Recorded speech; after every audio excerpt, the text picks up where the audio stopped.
I'm excited for somebody that grew up in the deep south of Alabama and Mobile. I know how crazy this rivalry can be, and attending a lot of them, covering a lot of them. This is the most, in my opinion, it's the build up's bigger than Florida, and the atmosphere is probably going to remind folks of like Woodstock '99. You know how crazy it got. It's just going to be it's going to be on a different level. And you've got two football teams that I honestly look. I think Alabama, deeper talent wise, but you got two teams that are playing good football and they're doing it with the stars they have on the field. And I just feel like this matchup is going to come down to the fourth quarter. I feel like this was going to be close. And it's just overall for the SEC, for college football, Tennessee and Alabama deserve to be on this stage. That's the main thing. Yeah, no doubt about it. Deserve all the eyes, deserve the college game day, the SEC Nation, the sold out crowd, all that oodles and oodles of what's coming with this game. Trey Wallace joining the show. Follow him on Twitter at Trey Wallace _ read his work at outkick.com. Trey, obviously the biggest storyline in this football game is the availability or lack thereof of quarterback Bryce Young. You're not a doctor. There's not going to be a public statement about if he's going to play or if he's not going to play. It's going to be if he's out there, even if he's out there for warm-ups. Hey, he might not be out there snap number one. Your thoughts on that situation, and if it's not Bryce Young, thoughts on Alabama's offense against Tennessee's defense and the ability to keep up with this offense. And I still think Tennessee will score in this football game.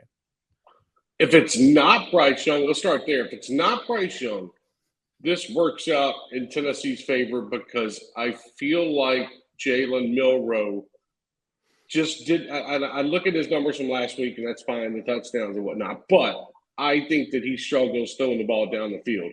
And for a Tennessee secondary that has struggled at times as well and could be without one of their starters this weekend, that would line up perfectly, in my opinion, for Tennessee. But the biggest, the biggest caveat to that is you're going to have to throw a linebacker on him. You're going to have to throw a spy on him and pay attention because he can get outside the pocket and he can make plays down the field. I think that's the biggest thing. With Bryce Young, completely changes the story. But and here's what I was talking with somebody the other day down at Alabama, and their biggest concern would be, okay, Bryce Young goes out there and plays. Well, in that first corner, Rodney Garner, Brian G. Mary, linebackers coach, they're going to be sending the dogs on Bryce Young and trying to put him on his rear end a number of times in the first quarter.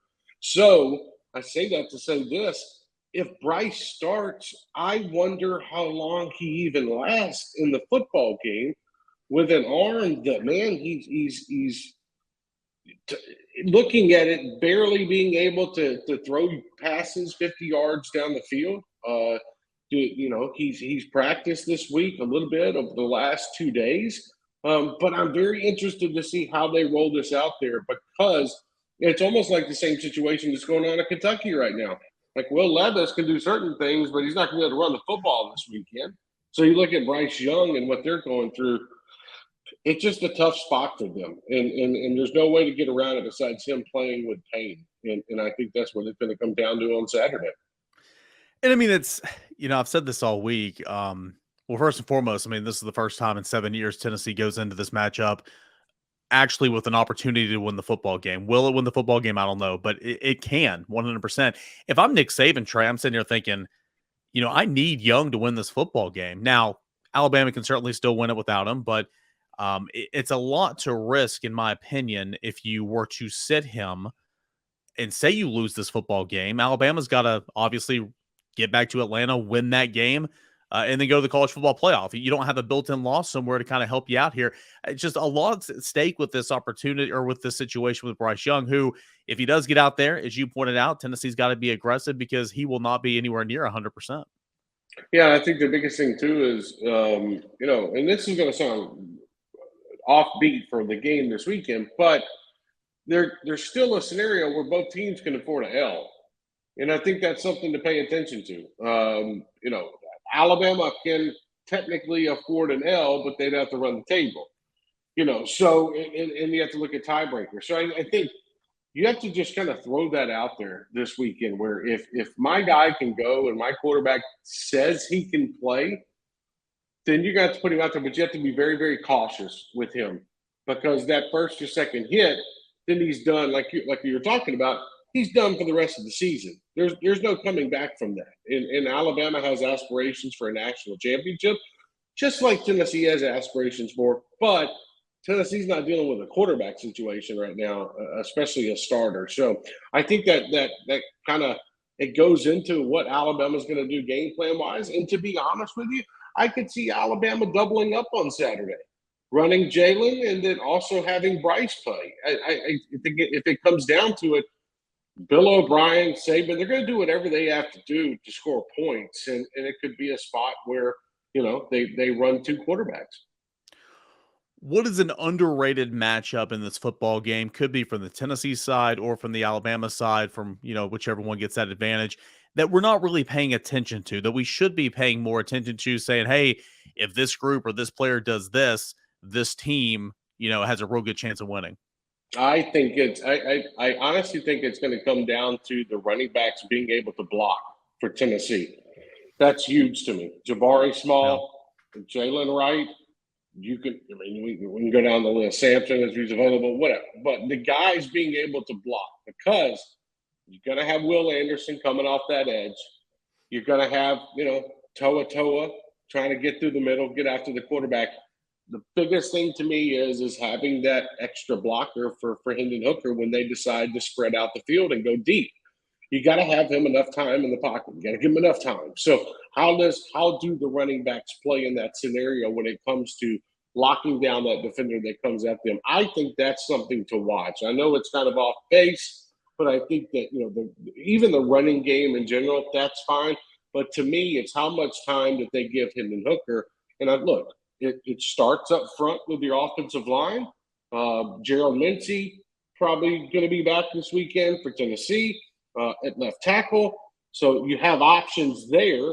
And then to me, it comes down to just how much time, can Jabari Small, pick off Will Anderson Jr. when he's coming around that edge, looking for blood. So I think that's something I'm paying attention to. Easier said than done. 100%. Dallas Turner on the other side as well. A really, really good player. All right. So last one I got for you. It's a two-parter. First and foremost, the biggest game in Neyland Stadium since when? Oh, boy. I would probably have to go, if we're just looking at it atmosphere-wise and build up, 98 Florida. Maybe that one. I even hate to go back that far. There have been some fun games. But of this like Oklahoma, Tennessee was not of this magnitude. Now, the environment might feel the same on Saturday inside the stadium, but it wasn't of this magnitude. So I think just Tennessee, Florida, probably then. You could probably go 96 as well. I mean, it's a tough one. And it's a tough one because Tennessee and Alabama, in my opinion, haven't played a meaningful game like this in a very long time. We came close to it when it was 2016. If Tennessee would have taken care of Texas A&M on the road, that would have been an interesting matchup with an undefeated Tennessee team, undefeated Alabama team. But this is the biggest game. And then in talking with folks, I mean, Eric, they're thinking maybe over 160, 170,000 fans on campus Saturday. So Neyland only holds 100. So it's going to be a wild atmosphere on Saturday, and the buildup will be insane over the next couple of days. 2016, both teams still ranked inside the top 10, but it would have been the first time since 1989, both top 10 teams who were undefeated. But now that's this matchup. This is the first matchup. Both these teams are undefeated, ranked inside the top 10 since 1989. Okay, and the last thing, and again, this is wrapping up a Thursday show. Trey, you might have a piece coming out tomorrow or Saturday morning on this, and if you do, feel free to tell me to go shove it. But if you have a score prediction, I'd love to hear it, and/or how do you see this thing playing out? I think I can go ahead and give it to you. If it's coming out then, and then my stuff will be coming out right around the same time. So, No, I think Tennessee actually gets it done through the air. I think they spread Alabama out a little bit, which opens up some run game options for Tennessee. I think Tennessee's defense is going to try to punish Bryce Young if he is in the game and get him out of the game as soon as possible, which would put everything on Jalen Milroe on the road. A lot of variables in that sentence right there, but I just overall looking at it, I think Tennessee's offense is clicking too much right now. I'm going, Tennessee 38, Alabama 31. We'll see if that ends up playing out, but I think Tennessee pulls off the upset and breaks the streak this weekend. You are the second individual that I have interviewed today who has already given Tennessee the win. So that's I just think this is not like other times. This is Yeah. not like any other Tennessee Alabama matchup. And I think, honestly, I think that when people start realizing that and put the past in the past and don't figure that into a score, I think if you just look at both teams, Tennessee's offense is producing at a high level right now. If Tennessee's defense holds up like they did last week against LSU, then I think that's when you're going to see the Tennessee offense, outshine Alabama at the end. And again, it all comes down to how much Bryce Young actually plays. So yeah, Tennessee wins the game, in my opinion. And again, what you're talking about is something I struggle with too. Austin Price and I were talking about it on the field after LSU, saying, hey, we need to start treating this team like the top 10 team that it is. I mean, for real. So, and it's difficult for some people, and I completely understand that. But you can't hide it anymore. I'll end it with this: the Florida game was like a test to get over like a hump. You know what I mean? Okay, Tennessee's hanging around. They look kind of good. The offense going to LSU and winning the way they did, that was a statement that said, "Hey guys, we're here. Yeah. We're not going anywhere." So that's how I took it.